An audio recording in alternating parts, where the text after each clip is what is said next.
नमस्कार सुमित जी, बहुत बहुत स्वागत है आपका। नमस्कार आपको और आपके सभी दर्शकों को जय माता जी। जय माता दी। सुमित जी, फाल्टा का चुनाव जैसे ही टीएमसी हारी, शुभेंदु अधिकारी ने कहा कि डायमंड हार्बर मॉडल धराशायी हो गया। ये ममता बनर्जी के लिए बहुत बड़ा झटका है, फाल्टा सीट हारना। अभिषेक बनर्जी को भी हमने बार बार सुना है ये कहते हुए कि ये डायमंड हार्बर मॉडल है, इसको कोई तोड़ नहीं सकता, कोई गिरा नहीं सकता। आखिर ये डायमंड हार्बर मॉडल है क्या? क्यों इसको लेकर इतना नाचता गाता फिरता है Abhishek Banerjee? Diamond harbour model जो शुभेंदु अधिकारी ने कहा कि हमने गिरा दिया है, उसने सिर्फ गिरा नहीं दिया है, उसने धराशायी कर दिया, उसने नेस्त नाबूद कर डाला है।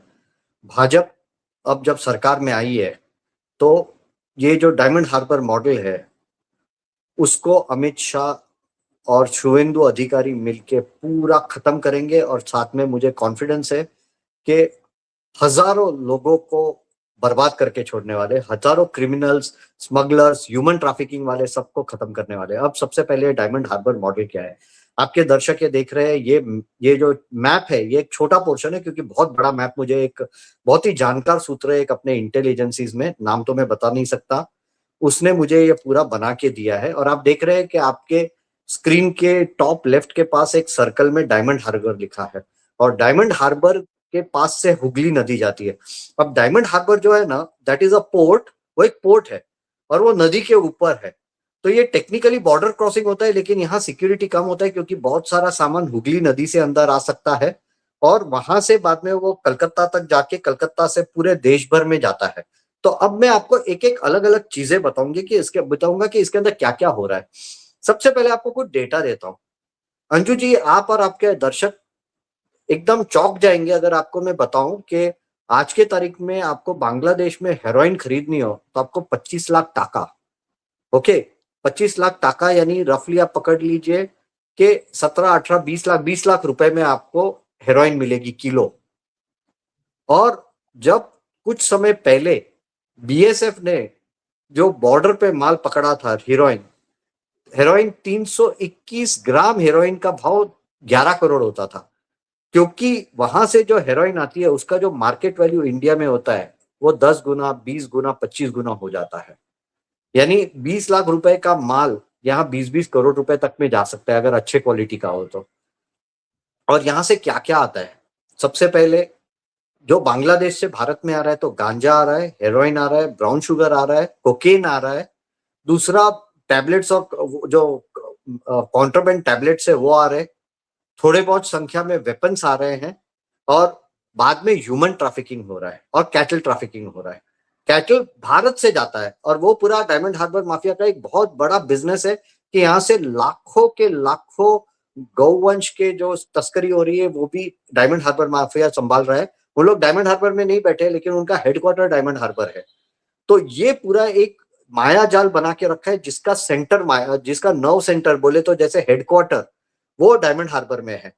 और इसकी जब मैं रिसर्च चालू की तो मैंने सबसे पहला रेफरेंस लिया था कि आईबी के एक चीफ, फॉर्मर चीफ रह चुके हैं मलय कृष्णाधर।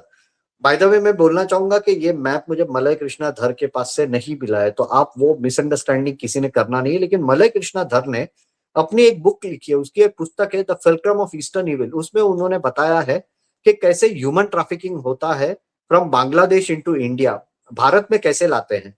और उसके लिए एक पूरा नेटवर्क था जिसके अंदर वहां की आईएसआई, कलकत्ता में यानी डायमंड हार्बर में बैठा माफिया का जो सरगना है वो, और जो बांग्लादेश का जो इंटेल एजेंसी है आईएसआई की बहन बोल सकते हैं डीजीएफआई, वो तीन, उसके साथ में जमाते इस्लामी बांग्लादेश की और इंडिया में इंडियन मुजाहिदीन और सिमी, उन लोग सब मिलके बांग्लादेश से जो लोग आते थे वो लोगों को इंडिया में सेटल करने का और उनको पैसा दिलाने का ये वो पूरा बिजनेस चलता था।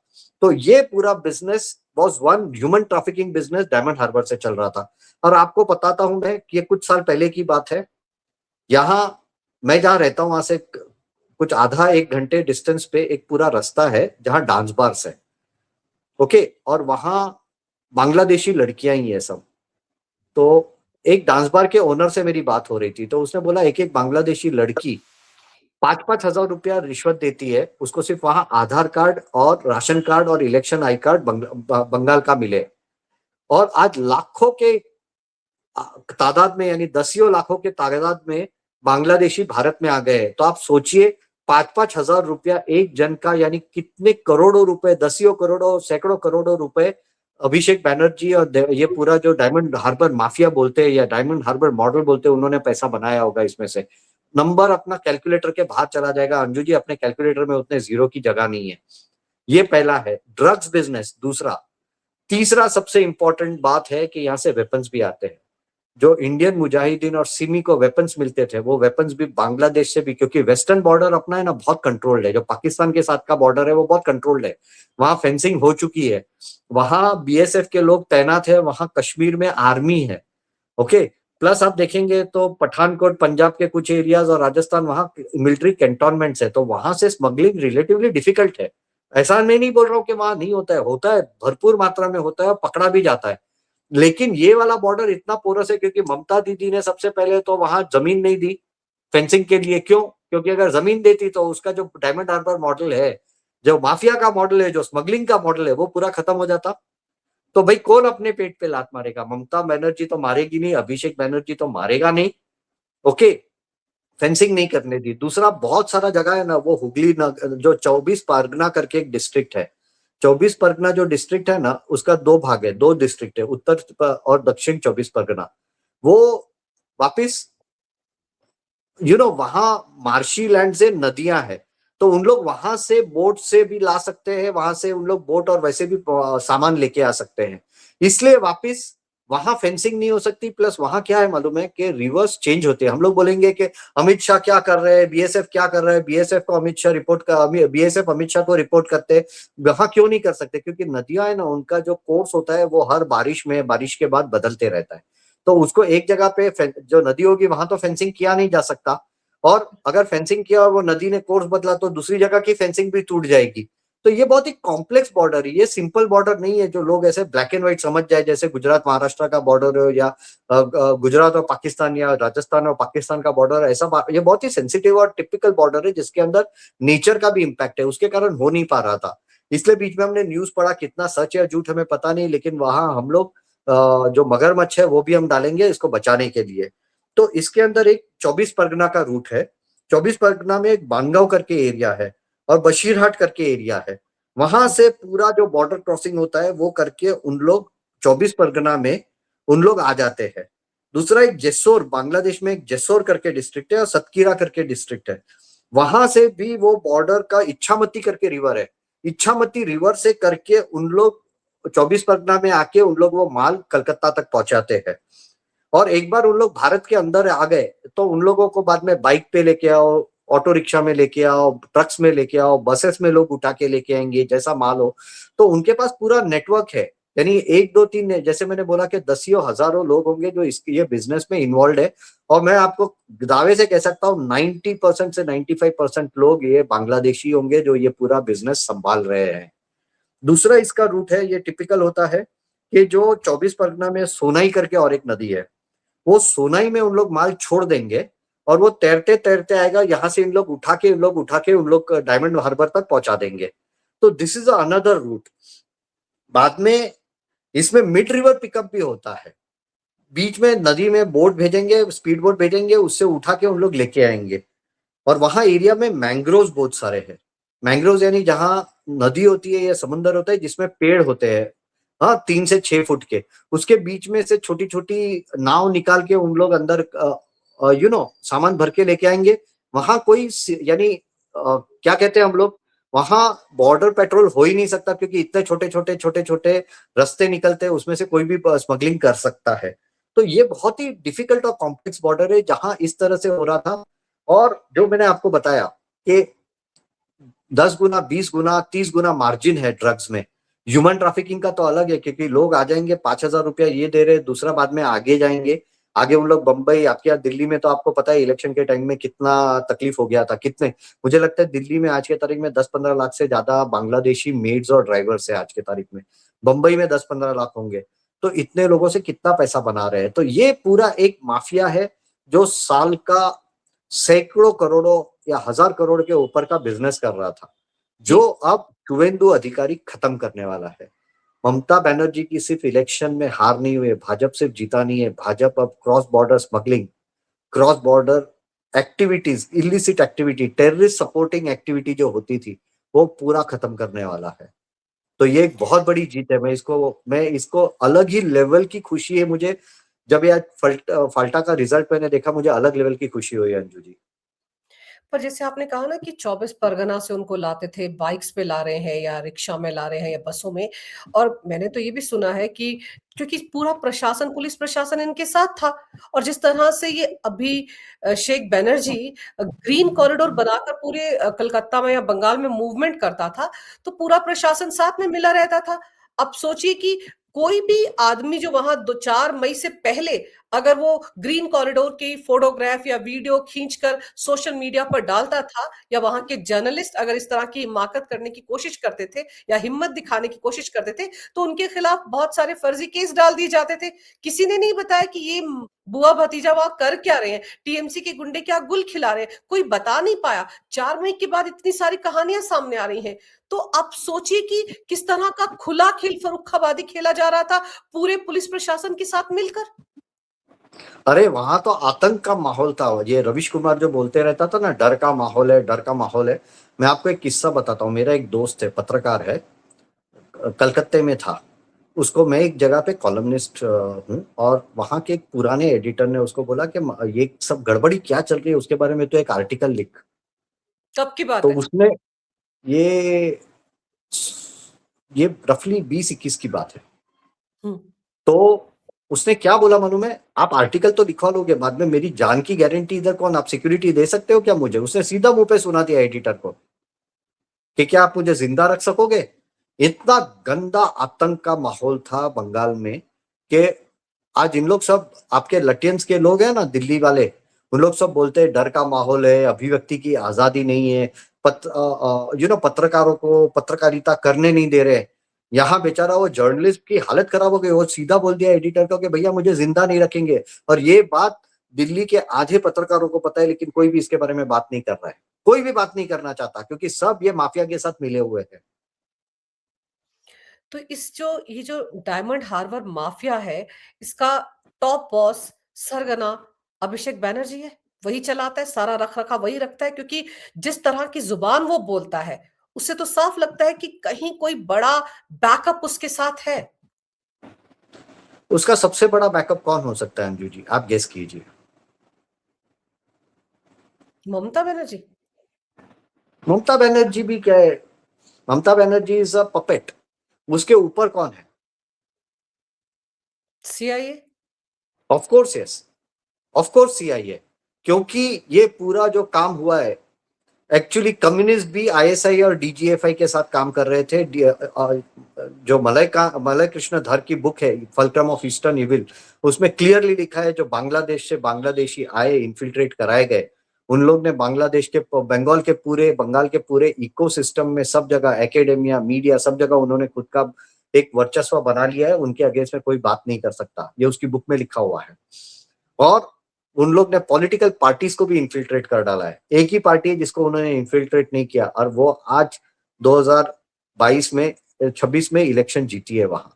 वो एक ही पार्टी को उन लोग इन्फिल्ट्रेट नहीं कर पाए, बाकी सब पार्टीज में भी इन्फिल्ट्रेट हो चुके थे।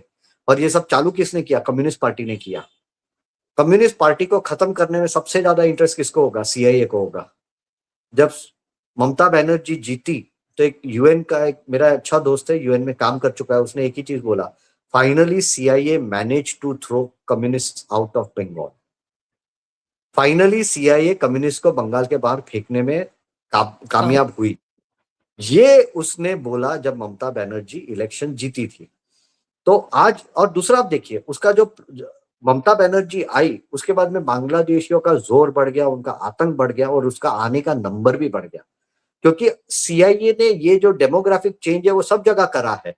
ये डेमोग्राफिक चेंज में उन लोग ने सीरिया और लिबिया और वहां के मुसलमानों को उसने यूरोप में बसाया, यूरोप में आतंक मचा दिया, पूरा यूरोप को बर्बाद करने का काम चालू कर दिया। ये उनका एक स्टैंडर्ड पैटर्न है। वही पैटर्न उन्होंने यहाँ इंप्लीमेंट किया कि बांग्लादेश के लोगों को भारत में लाएंगे, यहाँ आतंक मचाएंगे, यहाँ उन लोग बर्बादी करेंगे, और ऊपर से वो प्रेशर भी रहता है कि इनको फ्री का अनाज दो, इनको फ्री का ये दो, बेनिफिट्स दो, ऐसा करो वैसा करो। वो भी ऊपर से अमेरिका से ही प्रेशर आता है कि आपने उनको ह्यूमैनिटेरियन ग्राउंड पे रखना चाहिए। वो रेफ्यूजीज, रोहिंग्या कैसे आ गए, इलीगली आ गए, जबकि हम लोग यूएन प्रोटोकॉल फॉर रेफ्यूजीज का हम लोग ने कोई साइनिंग नहीं किया है, फिर भी हमारे यहाँ घुसा दिया और हम पे लाइबिलिटी भी डाल दी, इनको संभालना है। अपने कोर्ट्स बोलेंगे उनको निकालो मत। क्यों भैया? ये पूरा डीप स्टेट, जो अमेरिकन डीप स्टेट है, जो सीआईए के साथ के थ्रू काम कराता है, वही ये सब करा रहा है। ममता बनर्जी को इतना कॉन्फिडेंस क्यों था? क्योंकि उसको पता है कि उसके पापा वॉशिंगटन में बैठे हैं, उसके कारण तो इतनी हिम्मत थी उसको। अब देखिए, जैसे इलेक्शन गए, वहां से ममता गई, अमेरिका से लोग आ गए। क्यों? हाँ। क्यों आए? क्योंकि उन लोग डरे हुए हैं, अब हमारा मॉडल खत्म हो रहा है, ड्रग्स आ रहा था। जो पूरा बांग्लादेश और म्यांमार से जो ड्रग्स आता है वो इंडिया आता है। आप वो मैप है, डायमंड हार्बर से वो कलकत्ता आता है, कलकत्ता से पूरे भारत में डिस्ट्रीब्यूट होता है। तो पूरे भारत में जो डिस्ट्रीब्यूशन होता है वो कलकत्ता और डायमंड हार्बर से कलकत्ता, कलकत्ता से डिस्ट्रीब्यूशन होता है, कलकत्ता से एक्सपोर्ट भी हो जाता है, डायमंड हार्बर से भी एक्सपोर्ट हो जाता है। तो ये एक पूरा मनी मेकिंग रैकेट था, ये पूरा एक माफिया नेटवर्क था जिससे पूरा काम हो रहा था। तो that is why America is also worried. इसलिए अमेरिका ने इस रूबियो को वहां भेजा है, क्योंकि वो इनडायरेक्टली वार्निंग देना चाहता है मोदी जी को कि भैया हमारा ये माफिया नेटवर्क को तुम हाथ मत लगाना। अगर ये माफिया नेटवर्क का हाथ लगाओगे तो आपको इसकी गूंज यूनाइटेड नेशंस और वॉशिंगटन में सुनाई देगी। अपने जो ट्रंप है वो बाद में चिल्लाना शुरू करेंगे कुछ ना कुछ। तो this is the underlying message by going directly over there. लेकिन वहां जाकर जैसे वो मिशनरीज ऑफ चैरिटी, वो जो मदर टेरेसा की एनजीओ है, वहां पर गए, कुछ नन से मुलाकात की, और फिर वही जो नन्स थी उन्होंने एक दिन पहले ममता बनर्जी से भी मुलाकात की थी। तो क्या मैसेंजर की भूमिका में थी वो नन्स? क्या मैसेज वो ममता बनर्जी का लेकर आई मार्को रूबियो के लिए? और मार्को रूबियो ने उनसे क्या कहा जो वो ममता बनर्जी को बताने गई कि ममता बनर्जी के हौसले बुलंद हो गए? और फाल्टा चुनाव हारने के बाद ममता बनर्जी ने एक वीडियो जारी करके बड़ी बड़ी बातें कह दी कि दिल्ली, मैं तो इंतजार कर रही हूं दिल्ली की गद्दी से कब ये लोग गिरेंगे, बंदूक जीतेगी या संविधान जीतेगा। और याद कीजिए, राहुल गांधी ने भी अभी एक दिन पहले ही कहा है कि अगले साल मोदी सरकार गिर जाएगी। ये सब कुछ क्या डॉट्स जो है उनको कनेक्ट करने की जरूरत है, समझने की यस। जरूरत है कि नहीं कुछ है? अच्छा, मैं आपको कुछ चीजें हिस्ट्री सी। मदर टेरेसा एक संत व्यक्ति थी बहुत लोगों के लिए, और उनको सेंटहुड का टाइटल भी वेटिकन ने दिया था। लेकिन जितना ऊपर से होता है उतना अंदर नहीं होता है। मिशन चैरिटीज मिशन, उनका मिशन ऑफ चैरिटीज का झारखंड का एक चिल्ड्रन होम था, वहां से एक केस पकड़ा गया था जो इवन बीबीसी ने रिपोर्ट किया। बीबीसी, यानी ये मैं ये नहीं बोल रहा पांचजन्य या ऑर्गेनाइजर या टाइम्स नाउ या अर्नब के चैनल पे, रिपब्लिक पे आया हो या आज तक पे आया हो। ये बीबीसी ने रिपोर्ट किया कि मिशन ऑफ चैरिटी का जो उनका मदर टेरेसा का ऑर्गेनाइजेशन है, वहां से बच्चा बेचते हुए पकड़ा गए। अब एक बच्चा बेचते हुए पकड़े गए, 1,40,000 में बच्चा बेच रहे थे। ओके, तो एक बच्चा पकड़ा गया है बेचते हुए, तो और कितने केसेस हुए होंगे हमें पता नहीं है। लेकिन जो न्यूज मार्केट में घूमती रहती थी, जिसको आज के तारीख में हम, क्योंकि बहुत सारी चीजें प्रूव नहीं हुई है, तो लोग उसको कॉन्स्पिरसी थियरी भी बोल सकते हैं। सो बी इट कि अगर कॉन्स्पिरसी थियरी है तो बहुत सारे कॉन्स्पिरसी थियरीज है। जैसे एक थियरी, कॉन्स्पिरसी थियरी ये भी है कि कोरोना वायरस को तो बना के बहुत साल हो गए थे, बाद में उसको लीक किया गया था, और ये कोई बुक में भी लिखा हुआ था सेम नेम के साथ और सेम इफेक्ट के साथ। तो मैं अभी इसको कॉन्स्पिरसी थियरी भी बहुत बार सच हो जाती है, सिर्फ टाइम लगता है। मैं अक्यूज नहीं कर रहा हूँ, लेकिन there is a conspiracy theory, there are accusations on Mother Teresa का जो चैरिटीज है कि उन लोग बच्चों का ट्रैफिकिंग में भी इन्वॉल्व थे। Point number 1। दूसरा, Calcutta at one point of time used to supply 80% of the skeletons, जो कंकाल होते हैं, 80% कंकाल कलकत्ते से वर्ल्ड वाइड स्मगल किए जाते थे। तो कंकाल का बिजनेस कौन संभाल रहा था? We don't know. लेकिन कंकाल कहाँ मिलेंगे? या तो कब्रिस्तान में मिलेंगे, या तो I don't need to tell you where. तो ये बिजनेस भी चल रहा था। उसके बाद में मदर टेरेसा का एक फोटो आया है, पब्लिक डोमेन में है, with the father of Wuhan virus. Doctor Anthony Fauci के साथ उसका एक फोटो पब्लिक डोमेन में है। ये वही है एंटोनी फॉची जिसने अमेरिका में से वुहान वायरस का जो लेबोरेटरी था, वुहान लेबोरेटरी, वहां पैसे दिलाए थे। And it is said that he was actually, it was America जो ये कोरोना वायरस बना के दुनिया भर में महामारी फैलाई थी। और एक इंटरेस्टिंग बंदा है अंजू जी, आप शॉक हो जाएंगे और यहां से लिंक्स बैठने लगेंगे। गिस्लिन मैक्सवेल करके एक एंटनी जेफरी एप्स्टीन की एक कलीग थी, पार्टनर थी, जो ये पूरा जो बच्चों का रैकेट चल रहा था पीडोफिलिया का, जिसके अंदर डोनाल्ड ट्रंप का भी नाम आया है, उसके फोटो भी आए हैं बाद में। किंग चार्ल्स जो कि रानी एलिजाबेथ का बेटा, छोटा वाला किंग चार्ल्स का भाई प्रिंस एंड्रयू का भी फोटो आया है।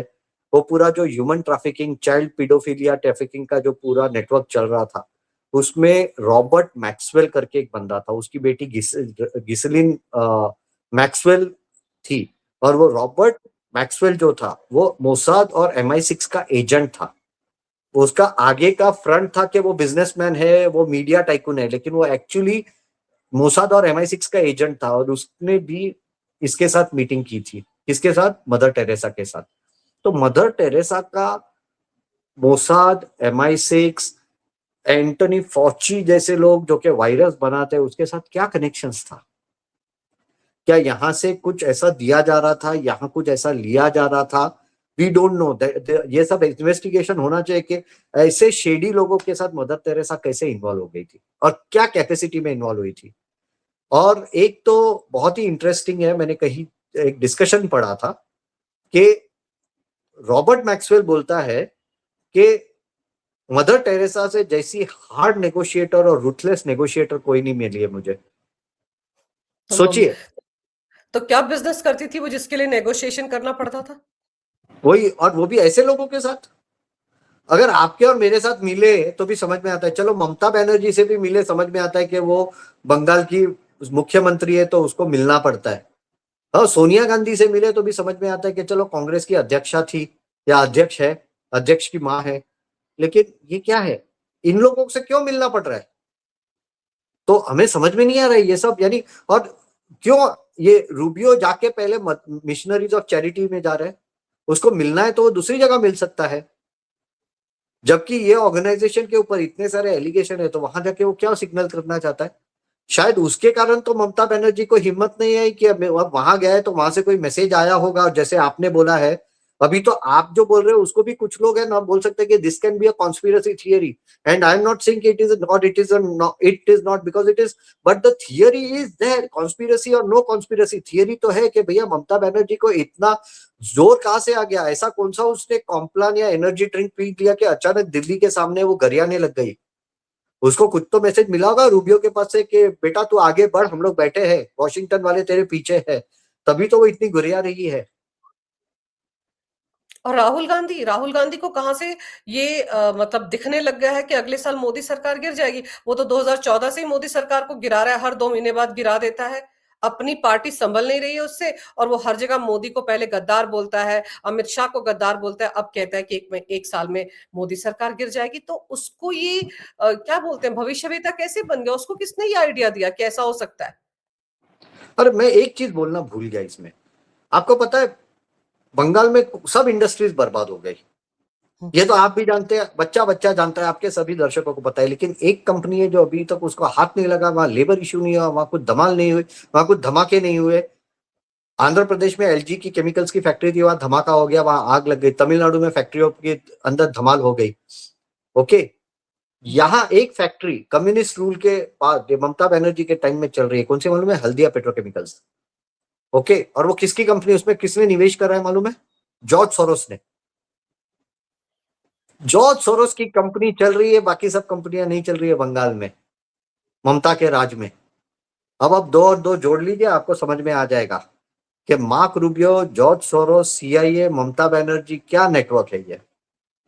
और राहुल गांधी भी, अब आपने ये बोला इसलिए मुझे पता चला कि ये बात रह गई है कि भैया जॉर्ज सोरोस की कंपनी तो चल रही है, बाकी तो जॉर्ज सोरोस के लोगों के साथ तो राहुल गांधी के फोटो निकले हैं। जॉर्ज सोरोस के साथ इसकी अपने मनमोहन सिंह की बेटी के कनेक्शंस निकले हैं, जहां काम कर रही थी वो सब नेक्सस निकला है। तो ये सब क्या है? उसको भी पता है कि ये करना है। ये सब तो मंच के कलाकार है, पीछे डायरेक्टर स्क्रिप्ट राइटर कोई और ही बैठा है। ये तो मंच की कठपुतलियां हैं। बिल्कुल, क्योंकि देखिए 2014 से इन सबके पेट में दर्द हो रही है, इन सबको मिर्ची लगी हुई है और हमने कितनी बार देखा है कि मोदी को हटाओ, रिजीम चेंज करो, किसान आंदोलन, वोट चोरी, क्या-क्या इस देश ने नहीं देखा। लेकिन बांग्लादेश के साथ जो आपने बताया डीजीएफआई जो वहाँ की एक खुफिया एजेंसी है आईएसआई की तरह, उनके साथ भी तृणमूल कांग्रेस के रिश्ते हैं और वहाँ से बड़े सोच विचार करके लोगों को यहाँ भेजा जाता है। तो क्या वो जो शेख हसीना का तख्ता पलट हुआ था, उसमें भी कहीं न कहीं ममता बनर्जी का या तृणमूल कांग्रेस का कोई कनेक्शन था? मैंने सुना है, मेरे पास कहीं से एक इंफॉर्मेशन आई है कि वहां पैसा भेजने में ममता बनर्जी ने भी पैसा भेजा था कि ये गवर्नमेंट इसकी गिराई जाए। किसकी? शेख शेख हसीना की। इलेक्शन के पहले पैसा भेजा गया था बंगाल से। क्योंकि आप देखिए ना, अगर वहां 20 लाख रुपए किलो का हेरोइन अगर इंडिया में आके 15 करोड़ 20 करोड़ का हो जाता है, ओके, तो प्रॉफिट में से तो उन लोग भी शेयर मांगेंगे। उन लोग बोलेंगे प्रॉफिट से हमारे लोग जो आ रहे हैं उनका आप एडजस्टमेंट कर डालो, सब कुछ करो। और कुछ पैसा उन लोग ऐसे ले भी जाते होंगे। क्यों बांग्लादेश में इतनी पेट में दर्द हो गई? यहाँ एक इलेक्शन जीत गए, डेमोक्रेटिकली डन इलेक्शन। ऐसा नहीं है कि इस वक्त कोई भी हम लोग ने यहाँ बैलेट पेपर बूथ हैकिंग किया है, बैलेट पेपर पे हम लोग ने थप्पे मारे जो बूथ कैप्चरिंग होता है, ऐसा कुछ नहीं हुआ। पूरा डेमोक्रेटिकली प्रॉपरली डन इलेक्शन था। तो बांग्लादेश में क्यों लोगों के पेट में दर्द हो रहा है? उनको कोई वहां चढ़ा रहा है ना। वहां जो जिहादी तंजीमें हैं वो लोग बोल रहे हैं कि तुम रास्ते में आओ, भारत की सरकार को प्रेशर लाओ कि हमें ममता चाहिए, क्योंकि ममता आएगी तो ही हमारा धंधा चलेगा। अब वहां से जो ड्रग्स आ रहे हैं वो भारत में आना बंद हो जाएंगे। क्यों? क्योंकि एक तो मोटा भाई है अमित भाई, और दूसरे यहाँ शुभेंदु दादा है। वो लोग दोनों तो पूरा नट बोल्ट टाइट करके बैठ जाएंगे। वो लोग नट बोल्ट टाइट करेंगे तो बांग्लादेश को भी प्रॉब्लम होने वाला है। और ममता बनर्जी तो उनकी थी। अगर उन लोग वहां इतने आज रैली कर रहे हैं, यहाँ बंगाली लोग जो उसको वोट देते थे वो रैली नहीं कर रहे हैं, और वहां रैलियां चल रही है, इसका मतलब क्या है? जमात का पूरा समर्थन ममता बनर्जी को था ना। और आप ये सोचिए कि शुभेंदु अधिकारी तो तृणमूल कांग्रेस में रहे हैं। एक ज़माने में ममता बनर्जी के राइट हैंड हुआ करते थे। उनको तो सारा कुछ पता है कि ममता क्या-क्या धंधा करती हैं। इसीलिए उन्होंने सबसे पहले आते ही ये सवाल उठाया कि जो 43 प्रॉपर्टीज़ बना रखी है, 43 प्रॉपर्टीज़ बना रखी हैं अभिषेक बनर्जी ने, इनका लेखा-जोखा दे। वो जो 2-2 बड़े-बड़े घर बना रखे हैं, उन्होंने नक्शा माँगा है कोलकाता म्युनिसिपैलिटी ने। तो सारी की सारी स्क्रूटनी होगी कि कहाँ से ये प्रॉपर्टीज बनाई, क्योंकि शुभेंदु दा ने कहा कि इसने इसकी कौन सी फैक्ट्रियां चलती हैं अभिषेक बनर्जी की जो इतना पैसा इसके पास आ गया। तो इसका मतलब तो यही है कि वो डायमंड हार्बर की कमाई है। डायमंड हार्बर की कमाई बहुत तगड़ी है। और उसके अंदर उनको जिस तरह से पैसा बन रहा था, आप सिर्फ ड्रग्स का एक देखिए, दूसरा वहां ह्यूमन ट्रैफिकिंग है। उसके बाद में कैटल कैटल में मैंने सुना है कि एक गाय यहां से वहां जाए तो उसके ऊपर कुछ 500 रुपया मिलता है। ये मैंने सुना है, कहीं से अच्छे सोर्स से सुना है। तो 500 रुपए के हिसाब से आप देखो कितना चल रहा है। तो क्या ना क्या, दूसरा कितना वेपन्स का स्मगलिंग हो रहा है, क्या ना क्या हो रहा है। तो इन लोगों का कितना बड़ा एम्पायर है। मुझे कभी कभी लगता था कि बॉम्बे में दाऊद का एम्पायर बहुत बड़ा होगा। पहले लगता था कि है। अब जब मैं ये पूरा जब देख रहा हूँ ना, तो मुझे लग रहा है कि भाई दाऊद बहुत छोटा आदमी था इन लोगों के कंपैरिजन में। और गोल्ड स्मगलिंग का भी तो एक एंगल है ना, जो इनकी पत्नी है अभिषेक बनर्जी की, थाईलैंड से आती हैं, 2-2 पासपोर्ट उनके मिले हैं। तो ये भी तो कहा जाता है कि बहुत बड़े पैमाने पर जो इंटरनेशनल एयरपोर्ट कोलकाता का है, वहां से गोल्ड स्मगलिंग होती थी और ग्रीन कॉरिडोर बनाकर बाकायदा पूरा पैसा जो था वो इनके घर पहुंचाया जाता था। एक्चुअली मैंने जितना पढ़ा है कि उसके दो पासपोर्ट्स और जो उसके डॉक्यूमेंट्स है ना, उसमें भी दो अलग अलग नाम है उसके पिताजी के। अभिषेक हुँ। बनर्जी की जो बीवी है, उसके डॉक्यूमेंट्स में पिताजी के नाम भी अलग अलग है। और वो पकड़ी भी गई है गोल्ड ट्रैफिकिंग करते हुए। और प्लस बंगाल में तो क्या इनका पहले पूरी गुंडागर्दी थी। अगर इन लोग जजेस को रोक सके, उन लोग सीबीआई को अटका सके, तो वहां के जो कस्टम्स के ऑफिसर है वो तो डरे हुए ही रहेंगे। वो बोलेगा गोल्ड ऐसे ही लेके आओ, वहां से आ रहा होगा, कितना बांग्लादेश से गोल्ड आ रहा होगा वो भी हमें पता नहीं है। क्योंकि Calcutta at one point of time was a very big gold jewellery market. अब बंगाली लोग सब गुजरात और बॉम्बे में आके काम करने लग गए, लेकिन पहले वहां के सोनार लोग बहुत अच्छे और बहुत अच्छे कारीगर है। तो वहां वहां से गोल्ड भी आता होगा ये सब रास्ते से। प्लस एयरपोर्ट से गोल्ड आता होगा, वो तो हिसाब ही नहीं, क्योंकि वो पकड़ा ही नहीं गया, तो हमें हिसाब ही नहीं है कि कितना टन आता था। तो इसका मतलब तो ये है ना कि अब सारे के सारे गड़े मुर्दे उखाड़े जाएँगे और इसीलिए डायमंड हार्बर को लेकर बहुत ज़्यादा जोश से बड़े-बड़े बयान देता था अभिषेक बैनर्जी और अब शुवेंदु जी को कहना पड़ रहा है कि डायमंड हार्बर मॉडल जो है वो धराशायी हो गया। तो दरअसल ये मॉडल है जिसके चलते अंधाधुंध पैसा कमाया भतीजे ने ममता के राज में और ममता भी दिखावे के लिए तो सफेद साड़ी पहनती हैं, लेकिन मैंने सुना है वो जो चप्पल भी पहनते, साड़ी पहनते सब इम्पोर्टेड होती हैं, यहाँ की बनी हुई नहीं है। अरे वाह, ये बहुत अच्छा इंटरेस्टिंग न्यूज आपने बताया।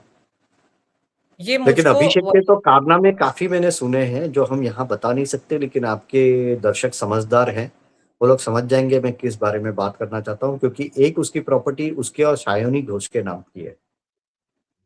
अब बिल्कुल। देखिएगा पब्लिक डोमेन में है, उसकी एक जो मकान है ना, वो उसका और सायोनी घोष के जॉइंट नेम पे है।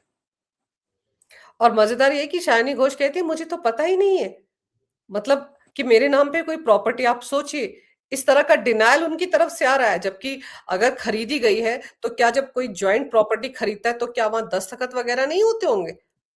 होता होगा ना उसको जब क्या आप लगता है कि उसको क्या लगता है कि पूरी दुनिया अनपढ़ है, उसने शायद पढ़ाई नहीं की होगी। वो पहले भी उसका वीडियो आया, उसने बोला कि ये तो मैंने नादानी से और किसी ने किया, मैंने तो माफी भी मांग ली, लेकिन तुझे शर्म नहीं आती? तेरे ट्विटर पे इस तरह से आप महादेव का अपमान करती हो, तेरे में अक्ल नहीं है, संस्कार नहीं है कि इस तरह का काम कर सकती हो। अब मैं इसके बारे में ज्यादा बोलना नहीं चाहता, क्योंकि बहुत ही अभद्र तरीके से उसने महादेव का अपमान किया है, जो फोटो उसने डाला था उसके ट्विटर पे। तो समझ वैसी गए। तो ये मूर्ख लड़की क्या समझती है कि दुनिया मूर्ख है, कि उस लोग यानी बिल्ली आग बंद करके दूध पीती हो तो उसको क्या लगता है दुनिया देखती नहीं है?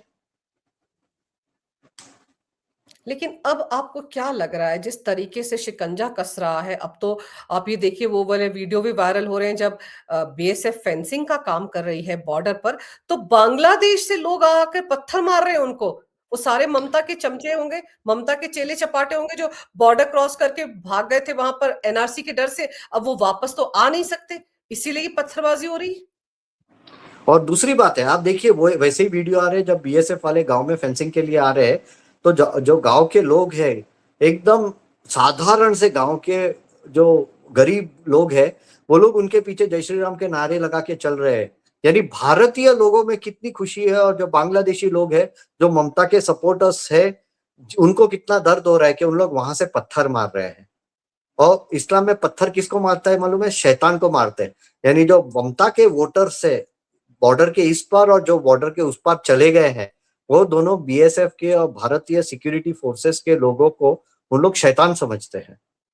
और अब शुवेंदु दादा आ गए, शुवेंदु दादा को एक एक चीज पता है, वो वाट लगा के छोड़ेंगे। मैं आपके चैनल पे छाती पीट के बोल सकता हूँ, मैं हक से बोल सकता हूँ कि ये आदमी पूरा डायमंड हार्बर माफिया को खत्म करेगा, और शायद इतने एनकाउंटर हो के योगी जी का रिकॉर्ड तोड़ डाले शुवेंदु दादा।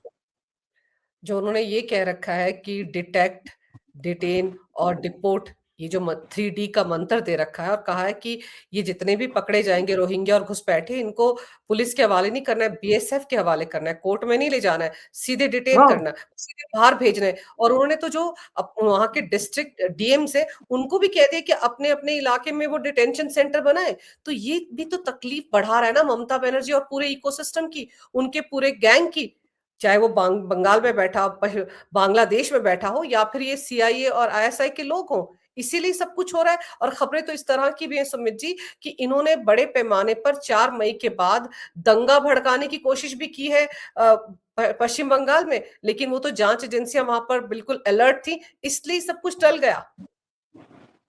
एक्चुअली इसके अंदर और एक व्यक्ति है जिसको क्रेडिट देनी चाहिए, जो मैंने एटलीस्ट बोला नहीं, लेकिन मैंने उनको भी धन्यवाद देना चाहिए और हर एक भारतीय ने देना चाहिए।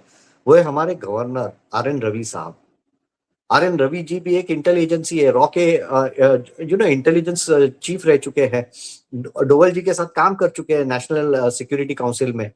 तो उनका भी एक रोल है, उनको वहां भेजा मोदी जी ने जब, तो एक बहुत ही स्ट्रेटेजिक सोच था। वो गए, पूरा इंटेल नेटवर्क उन्होंने पूरा ब्रेक करके, उनको पता चला कि क्या क्या गड़बड़ी चल रही है, वो इंफॉर्मेशन मिली होगी अमित शाह को, उसके बेसिस पे पूरा ये सीएपीएफ का डिप्लॉयमेंट हुआ, जिसके कारण पीसफुल इलेक्शंस हुए। और इलेक्शंस के टाइम में वायलेंस नहीं हुआ, नहीं तो आप देखिए 2021 में कितना वायलेंस हुआ था। इस वक्त वायलेंस नहीं हुआ, उसके लिए एक बहुत बड़ा कारण इवन अपने गवर्नर जो RN रवि जी है उनका भी बहुत बड़ा कंट्रीब्यूशन रह चुका है। भले वो ऑफिशियली डिक्लेयर नहीं होगा, लेकिन वो आदमी को ऐसे ही तो नहीं रखेंगे वहां। ये दोनों गुजराती लोग ऐसे नहीं है कि किसी को जो काम का नहीं हो उसको बड़े पद दे रहे, तो कुछ तो उनका एक कंट्रीब्यूशन रहा ही होगा। और अभी भी वो है, तो शुवेंदु दा को जो एक सपोर्ट मिलेगा इंटेल हेड के फॉर्म में, हाँ, जिसका एक अंडरस्टैंडिंग होगा, वो बहुत ही अच्छा support even RN Ravi ji के पास से शुवेंदु दा को मिलेगा। और शुवेंदु दा जिस तरह से अब काम करेंगे, मुझे सबसे पहले लो हैंगिंग फ्रूट्स लग रहा है, जितने ये ट्रैफिकिंग एजेंट्स है जो डायमंड हार्बर माफिया के साथ जुड़े हो, वो पहले पकड़े जाएंगे, या फिर शूट डाउन होंगे, या उनको पकड़ के इंटरोगेशन में से बहुत कुछ मिलेगा। आप क्योंकि देखते हर जाइए 6 महीने से 1 साल। बिल्कुल, क्योंकि हर रोज तो खबरें आ रही है ना कि टीएमसी के फलाने पार्षद को पकड़ लिया, फलाने नेता को पकड़ लिया, ममता के राइट हैंड, ममता के चेले चपाटे सब तो अंदर जा रहे हैं। तो कितने दिन तक खैर मनाएंगे ये बुआ भतीजा? नंबर तो इनका भी लगने वाला है। तो आज नहीं सबका कल, नंबर कल नहीं आएगा। लगेगा ही लगेगा। और जब डायमंड हार्बर मॉडल ही गिर गया और उसका एक हीरो माना जाता था वो पुष्पा, जब वही हार गया, 7,500 वोट मिले उसको। तो आप सोचिए कैसे और किस तरीके के हथकंडे अपनाकर वहां से ये जो ममता का भतीजा जीता होगा। सात साढ़े वो तो सात डरा लाख रहा की था। वो वो डरा रहा 2024। था। अंजू जी, पहले वीडियो आया, दूसरी बार फल्टा का एक वीडियो पब्लिक डोमेन में है कि एक लेडी गालियां दे रही थी, एक जो TMC का वर्कर था जिसने इसके पहले के फेज में लोगों को धमकियां दी थी, उसको गालियां दे रही थी कि अब तो हमको डरा के दिखा, बंगाली में बोल रही थी कि तू डरा के तो दिखा, अब हमें वोट देने वाली हो। और वो बेचारा छुपा के भाग रहा था। आप सोचिए इसके गुंडे लोग कितने डरे हुए हैं, ममता के गुंडे लोग कितने डरे हुए, उन लोग मुंह छुपा के भाग रहे हैं। और एक कॉमन आदमी जो 6 महीने या 3 महीने या 2 महीने पहले तक डरता था इनके सामने आंख उठाने को, आज उसके मुंह पे सुना रहे हैं। 4 ये मई से पहले बदलाव आ डरता गया। था। 4 मई से पहले तक डरता था। और मजेदार ये है कि यस। डर उन्हीं उन गुंडों को ही नहीं लग रहा है, ममता बनर्जी को भी लग रहा है, अभिषेक बनर्जी को भी लग रहा है। क्यों कोई फल्टा में नहीं गया उसके लिए कैंपेनिंग करने के लिए? जहांगीर खान के लिए क्यों नहीं गए? पुष्पा बना फिर रहा था ना, फ्लावर बन गया शायद। क्यों नहीं गए? क्योंकि इनको पता था कि वहां जाएंगे तो चोर चोर, पिशी चोर और ये सब सुनने को मिलेगा, इसलिए वहां पर नहीं गए। इसीलिए उसने आखिरी मोमेंट पर आकर अपना नाम वापस ले लिया, अपना नाक बचाने के लिए, क्योंकि कन्विंसिंग के लिए कोई आ नहीं रहा था। तो ये जो डर है ना, ये बंगाल के लोगों को बहुत अच्छा लग रहा है। ये दोनों ऐसे डरे रहने चाहिए। और जब आदमी डरता है तो इस तरह की भोकाली भी करता है, जैसे ममता बनर्जी कर रही हैं कि दिल्ली की सरकार गिरेगी, मैं उसका इंतजार कर रही हूँ। ये सब बकवासबाजी होती रहेगी, लेकिन वो दिन दूर नहीं है जब ये दोनों भी अंदर होंगे। और शुभेंदु अधिकारी इस दिशा में बड़े पुख्ता तरीके से काम कर रहे हैं। और केंद्रीय सुरक्षा बल जो है, अभी तो वो जून महीने में भी वहीं रहेंगे, यानी कि कहीं ना कहीं IB के पास ऐसी जानकारी होगी कि वहां पर और रायता फैलाने की कोशिश ये M फैक्टर कर सकता है। तो वो पूरी तैयारी की गई है उनको नेस्त नाबूद करने की।